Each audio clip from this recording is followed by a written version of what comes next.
Wait a minute. Didn't we just save the princess? That was a fake princess! That was Daisy! Fuck! No wonder. Why'd you go blind, though? If it was Daisy, shouldn't she have just murdered Bowser on her way out? Like, for real! I mean, she wouldn't let herself fall to that, probably.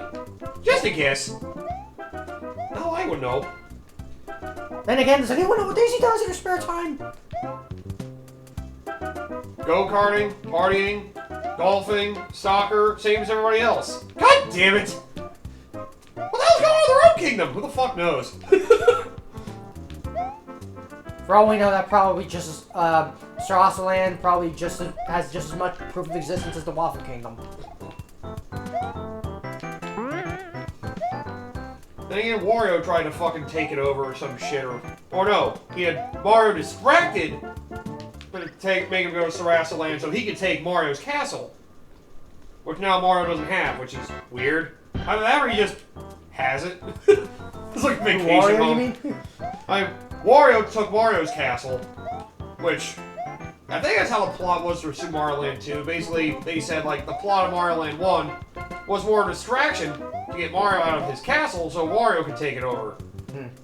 And the link to that is Tatanga, who shows up as a boss at the end of the space world in Mario Land 2. Oh crap. As well as the final boss of Mario Land 1. I don't care that much. Because I was thinking like, wait, I could get that infinite life or whatever, but eh. Not like it's gonna really mean much of anything if I can't finish the stage. If it was regular Mario 1, that would definitely be fine, but with Lost Levels to Super Nintendo, it's not that big a deal. You're gonna die. You're gonna die a lot. Lives don't mean anything. I don't think I remember World B being that hard, actually. It's World C and D that are really bad. I guess we'll find out the hard way just how bad it could be. But yeah, Brothership, I am definitely looking forward to it. It looks like they're kind of going back to basics with it. They like revamped the way it looks like basic action commands work. Yeah. Graphical style looks very similar to how it did for, you know, the 3DS entries, just now 3D. That's another reason why I don't think it'd be next level games. Why would they go to the graphical style that's so strikingly similar to frickin' the originals? It feels so Japanese, it would feel wrong for it to be next level games. Yeah. Man, I did like, just looking at the trailer, watching the expressiveness of them, I was like, oh, I missed Like the this. emotion that they had in the trailer was so nice to see. Yeah. Like, oh. Oh god, the Mario Luigi games do give like all their characters a lot of personality. Also, the big thing, original characters are back. Yes. No more just Mario characters. I think they've realized. People like to say it's Origami King that started the trend because of the final boss, where the villain basically complains about the world being nothing but toads. Fans like to speculate like that was like the developers kind of getting some of their aggression out. Basically saying like, this is the restrictions they put on us. Don't blame us for what Nintendo told us to do. I mean, I've also heard that it was also... I wouldn't blame me. I wouldn't be surprised if it was Miyamoto, though. Some people say that it wasn't, like, because Miyamoto also said, like, he didn't like how, like, the recent Paper Mario games did turn out, but it's like... They did seem to be strangle hell. Super Paper Mario, to be fair. Super Paper Mario is a very divisive game, though. Like, of all the games in the series, that game's probably the most divisive in my mind. Yeah. I mean, Origami King's in there now, too. Yeah, but Origami King, I can definitely see more arguments against it than for... I've seen people posting comments that I hope are fucking bait, or people saying they couldn't play Thousand Year Door because it was fucking... It sucked. But they like Sticker Star more. I was like... Oh, okay. Are you sure that wasn't Coda, by any chance? Because I know Coda says that a lot. Chapter 2 in Thousand Year Door is a big sore spot for him, which, to be fair, is the game's worst chapter. It is the game's worst chapter. Well, then you haven't met me. Then you remember what... and then there's me. Just wait for the remake, my friend. Just wait till we get there eventually. Oh, fucking elevator. Yep. Just wait till we get to the remake. Oh yeah, which I may as well say, I got to play through Thousand Year Door's remake. I will just give my opinion. I think it's better than the original. A little bit. There are a couple detriments, but nothing like crazy. Have them come from nostalgia bias, to be fair. I will say there's one thing that I know that I'm gonna put as a pencil and as a stickling point. I'm not. I know some people might say. I know you might say it might also be nitpick as well, but you have to understand where I come from as well. Yes. The FPS thing. Yeah. It is sturdy FPS. It's jarring if you play the original, especially if you played it to death like I have. It's jarring at first. I got used to it though after a while. Yeah. And I hey, mean, if it's you're not like it affected the game the fact that it was slower. If anything, I think it made it easier. So was it like the action commands had like a certain frame window with like timing them. The frame window did not change, but the frame rate did. Meaning, you have twice as much time for all the action commands to work. Oh. Except for one instance. Power bounce got nerfed tremendously. That doesn't surprise me. Almost glitchingly. There's another one of the faults I can mention. Looks like the power bounce attacks got nerfed almost accidentally. It's like you have a frame window that lowers with every single bounce. For some reason, the fourth jump is frame perfect. And then the next few jumps after that are back to being like slightly smaller windows from the first few. But it's like 7 frames, 6 frames, 5 frames, 1 frame, 4 frames, 3 frames, 2 frames, and then 1 frame indefinitely. For some reason, the fourth jump is like messed up. That's probably a glitch then. If that Probably. Was the case. There's no way that they probably maybe put a patch out for that. Yeah, eventually. Oh, there's also the rumor that apparently the game might have been done almost a year ago.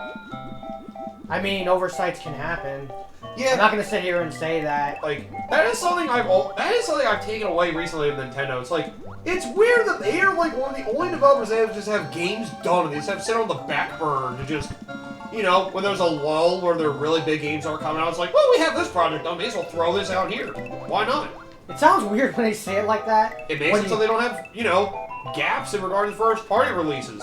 Yeah. It's something they learned from the Wii U era, where frickin' the first party games were, you know, barren.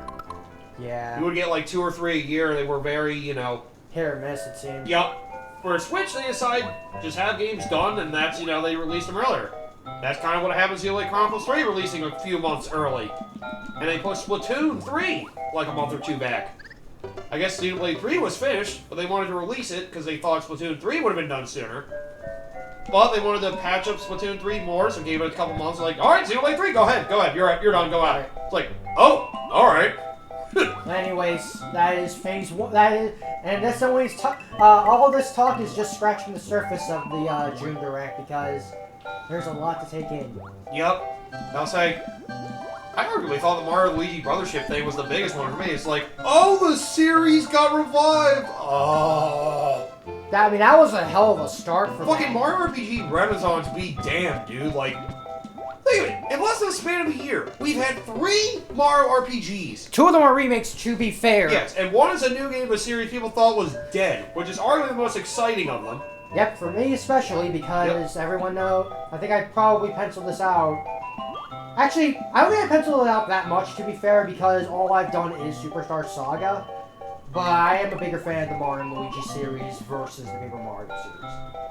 I've been seeing a lot of people talking about how great Dream Team was again lately, and I'm like, yeah. Oh, thank you.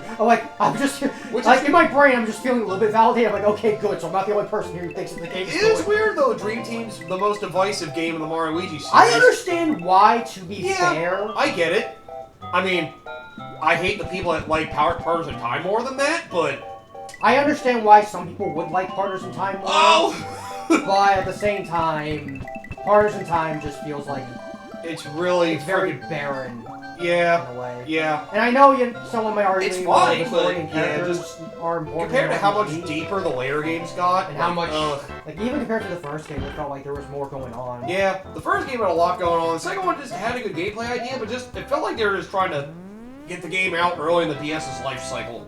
It just felt like the story was the main focus, and then they forgot everything else. It's like there's no real world building in a way. No reason. It's just the main story. No After reason to that, that's backtrack. There's like 1 or 2 minigames, the whole thing. The touchscreen was used for 1 instant in the entire game. it. Yeah. Like, there's a lot of weird things in Partners in Time, but yeah, nice to see all the friggin' Everything being also the brothers' items being an absolutely busted mechanic. Yeah, that game definitely. Then again, you know, that's why Bowser's Side Story went back to basics, refined some of what Partners in Time did, and then threw Bowser in for good measure. And oh, was it good. Yep. Like, Jesus. Go over bars of time, Bowser's Inside Story. What a fucking leap. That was a leap. And Like, maybe that was Jesus. also... That was another big thing that a lot of people had against Dream Team was it wasn't much of a leap, but... I mean, Bowser's Inside Story kind of perfected the formula in a way. It was more like incremental improvements. Yeah. Which, you know, to be fair, some of them were pretty good. Yeah. It's just, the game I felt like was dragged out a little bit. I think it was was... still pretty good. I'm not going to sit here and argue too much, because as on the replay, I do feel a lot of the, Especially when you're... When you're grabbing the bed part, specifically. That's where it drags the really most. Drags the hardest. At least they have a boss at the end of that, but still, it takes a good while to get through that. Yeah. It's basically a backtrack quest. Also, the giant... I heard the giant battles were a point of contention for a lot of people. Probably the last two more than anything. The, another big thing as well, which I will honestly, agree with as well, the, giant cup, or whatever it is. Oh, yeah, the stream of having to go through all of them in a row. The way the giant cup is handled is absolute bullshit. Yeah. Because, hey, you need to do this perfectly. You fuck up once, you're basically screwed. The turn limit is not that bad. It's the health carrying over in between every fight. It is brutal. Like, man. Especially when you get to the last And that's fights. exactly why the turn limit sucks, actually. I mean... Because you can heal yourself, but the problem is, if you heal yourself, yeah, you basically waste a turn. I mean, I can put it this way, like, doing the solo fights, I would end up with, like, 1 or 2 turns left over. Getting to the end of the giant gauntlet, I had, like, 8 left over. Like, you have wiggle room. That's, you know, assuming, of course, you mastered at least the first, like, 2 or 3 fights. Yeah, because there are some fights that just suck. I'll admit, the way they did bring giant battle rematches in the Inside Story remake. I don't like the way that was handled. I think that's also what I heard as well. They basically sped it up. So, a lot of action commands were a lot harder to do because everything was faster. It made it harder, but not in a good way. Especially when you do, like, rotating or tapping the screen repeatedly. Yeah. Ugh. It made the fucking rematch of the fucking train The horrible. train, like, that just sounds like the train rematch would just suck. It did. I barely got through it, I think. I think it took me a couple tries to beat it. And the match against that giant robot in the water, that also sucked, too.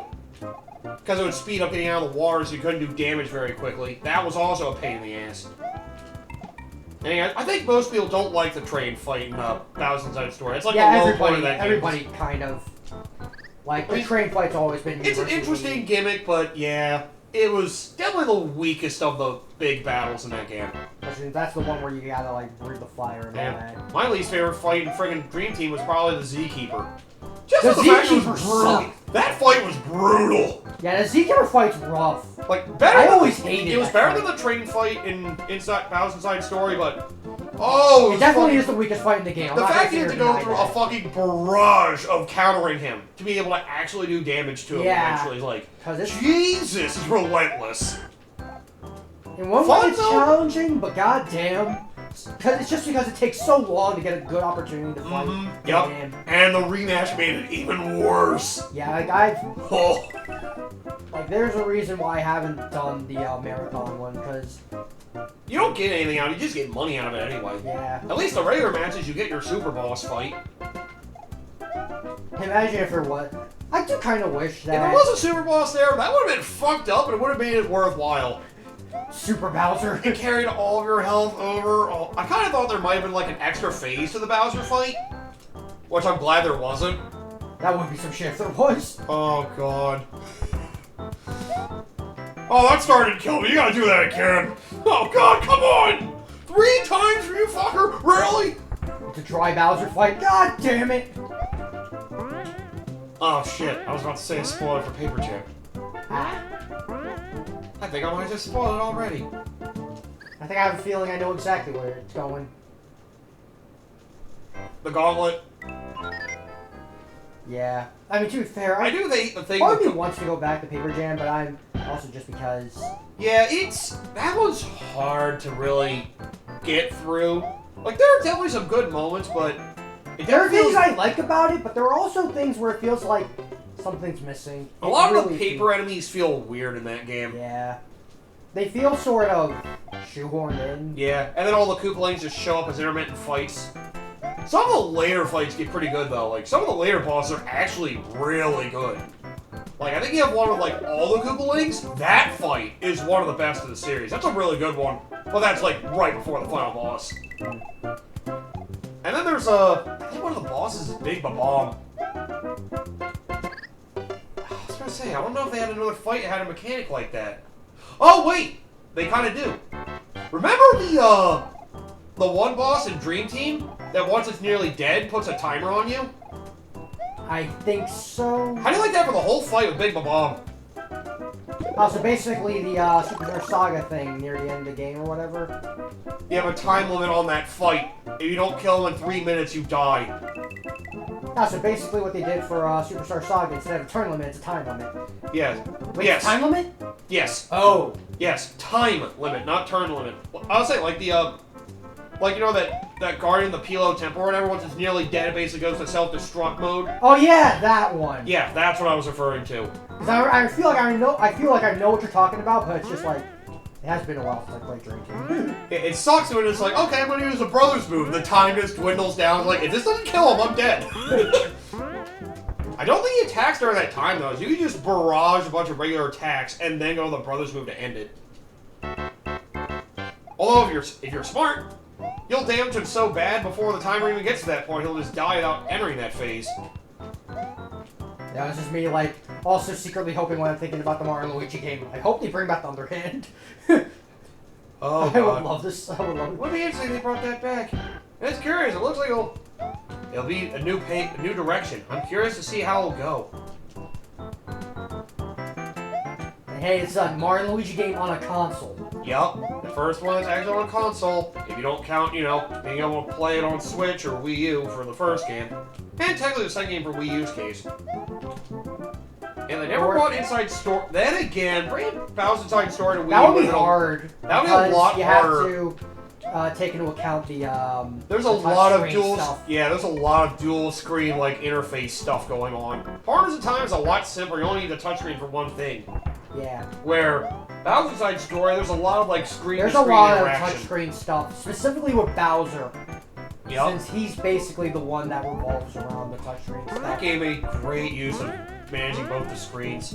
Yeah. And that's why it sucks to have to trying to transfer it over to a console. Yep. Because it worked too well. Yeah. With the I'll say, other than the Gauntlet thing, I did think the Inside Story remake was still pretty good. I don't think I like it as much as the original, but it was still good. In fact, it's still probably. I think I'd play Dream Team over the Inside Story remake. But regular Inside Story is still my favorite. Like, oh, just Bowser being the starring role. It's just something that's needed more. It really is. Yeah. The fact they had two different, like, battle styles for them, they both worked very well. And the fact they interconnected with each other, like, dude.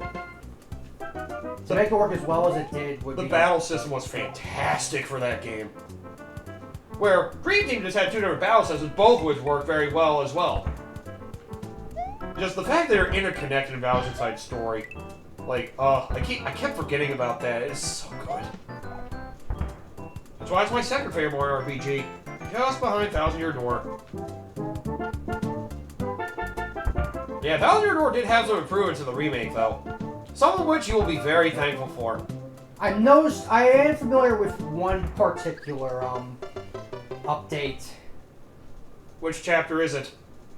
It's not about chapters, it's about a particular The partner ring? No, I'll give you a hint. World pipes. Or level Oh pipes yes, or the whatever. warp zone, yes. Warp pipes. Yeah, they basically made the warp pipes be a lot more accessible for getting to where all the chapters were. It is nice. It is very nice. That's one of the big things I saw. I'm like, wow, that's a very. It makes a certain side quest they cut with the game easier. Yep. But they didn't change that. They left that in its purest form. I mean, is it really as pure as it was before? Well, it looked like his secretary. I don't know where he went. He looked very tired though. God damn it! I gotta go let him know I couldn't find him. Hey, who the fuck is that? Oh yeah, there was one thing I didn't. I would say I didn't like, but it's more of a thing you could avoid. They had like a hint system that made things a lot easier for you to figure out. I mean, you have to expect that with modern games, I guess. It's completely ignorable though if you don't hit the button. So, you know, I kind of hate it. I was like, you know, it's ignorable. So, you know what, I don't really care. I'm only upset because I played the game to death, so I know how to do everything. They did change a few puzzles, though. A few of them. I mean, it's not like an X5 case where a game forces you to a halt to tell you what to do, right? I think they do have one Force tutorial on you now. But considering the mechanic it's about, which is still one of the mechanics of the game that's unchanged, it makes sense why they forced it on you. Instead of keeping it in another tutorial. Yeah, they actually cut off part of one tutorial to make it mandatory later. I mean, again, I get why they did it. Because it's a weird mechanic with 1,000-year door. Like, some people will whine and complain about that, but it's like, hey, guess what? Not every single person is someone who spent the entire time playing the game like you did, sort of. I mean, when I do LPs, I freaking go through the tutorials anyway, so freaking, it doesn't bother me that much. Yeah. It's just one of those on replays, it's just a little bump in the road. It's not like it takes an eternity, too. It's like they discuss it, and it takes like 30 seconds. Although, the UI being slow, I will admit, is definitely part of a detriment. Because the UI is definitely slower. That's not a frame rate thing, that's just the engine. Like, yeah, you can tell, like, certain things in the battle sequences need to load, and you're, like, sitting there for a few seconds. It's like, alright, man, really? Yeah, that's a tough running jump. You basically gotta run all the way to the back end, do a full jump across. Yeah, I just hope Mario Luigi Brothership is good. I imagine it would be.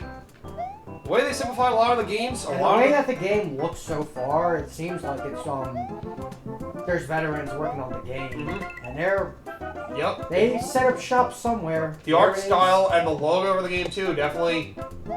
Yep, the art style definitely makes you think it's a lot of the same people. So, yeah. I'm definitely liking what I saw, that's for sure. The new Zelda game, I'll need time to let settle in. Yeah, I specifically want to see the dungeons, I guess. Yeah. I guess I just want to see the general flow of the game as well, because it being more puzzle-oriented is kind of, yeah, it's gonna be curious. It's a different direction that I need to. I feel like I need more time to we need to see more, really like understand how it's gonna work. Yeah. I mean, well, there's a new Mario Party. There's that too, Yeah. which basically Super Mario Party Plus, and they added a little bit of frickin' Mario Party Superstars in there too. They added 5 new boards and 2 old boards, and a shitload of mini games. They finally went for the thing people are complaining about. There's not a lot of content in there. Alright, fine. The most boards we've had since 5 and the most minigames in any Mario Party. I mean, there's not really a whole lot for me to say because I've never really been big on the. I mean, yeah, I know. So. Just as a Mario That sounds Party like fan, this is like nice. This is your party. Yeah. Yeah. It's basically just like it's Super Mario Party plus more, basically. So, you know, it's there if you care for it. Prime 4, I just need to wait for more to come. Give that game time to cook up and see how much bigger it becomes. I mean, it seems like the game's finished and they're just dicking with us right now, from what I've seen so far. But there's more needs to be done. I don't think that game's done yet. It's definitely that. But then again, 2020. They got the opening sequence done. It looks like it probably needs some more polish as well. Yeah. I know some people keep complaining about the textures. It's like, I mean, it's a Switch. What do you expect? The fact it still looks as good as it does and runs at 60 frames per second. Like, man. Retro's really down to make use of that hardware. Just like they did with Prime Remastered. Believe me, I can tell they know what they're doing. Nice! Woohoo! Alright, we're halfway through the special worlds, not counting 9. Guy! There's already a breathe in there! How do we all go drown in that stupid boat? Fuck you!